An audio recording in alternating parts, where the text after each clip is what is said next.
Bien, merci. Je voudrais d'abord dire que la distinction que j'ai reçue, je ne suis pas seul. C'est toute une équipe. C'est vrai, ça porte mon nom.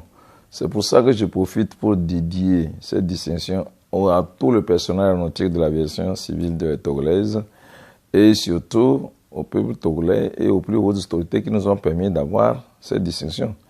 C'est le 9 juillet à Pointe-Noire que j'ai eu cette distinction par l'UGACO, l'Union des gestionnaires des aéroports de l'Afrique centrale et de l'Ouest, 25 pays. Et nous avons on a reçu un certificat des gestionnaires de l'année pendant cette période pandémique. C'est toutes les actions posées par le gouvernement qui ont fait que nous avons pu avoir donc ce certificat. Voilà. Je disais que pendant cette pandémie, vous savez, le Togo est l'un des...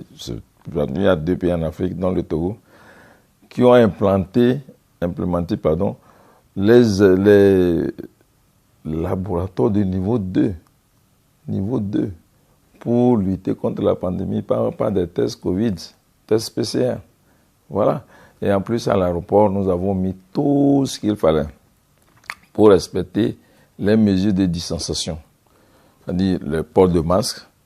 Bon, à l'aéroport, on ne va pas mettre de quoi laver les mains, mais on avait des gels hydroalcooliques qui sont disposés partout. Nous avons des appareils de désinfection extérieure, et puis nous avons la distanciation. On a la plateforme qui a été créée par l'économie numérique. Je profite pour saluer vraiment très respectueusement Madame le ministre de l'économie numérique.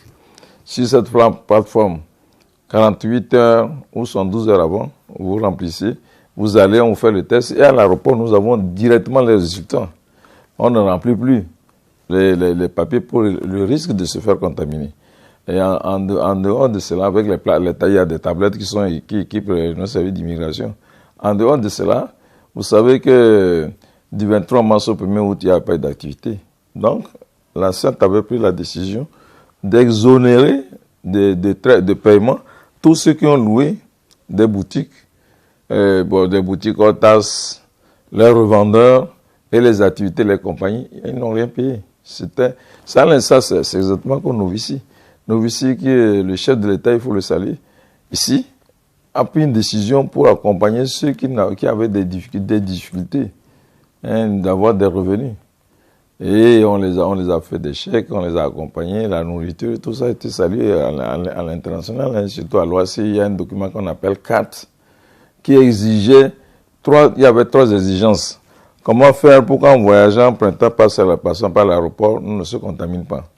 Deuxièmement, comment faire que quand on est dans les avions, qu'on ne se contamine pas. Et les équipages, comment on fait? Comment il faut faire pour les traiter efficacement?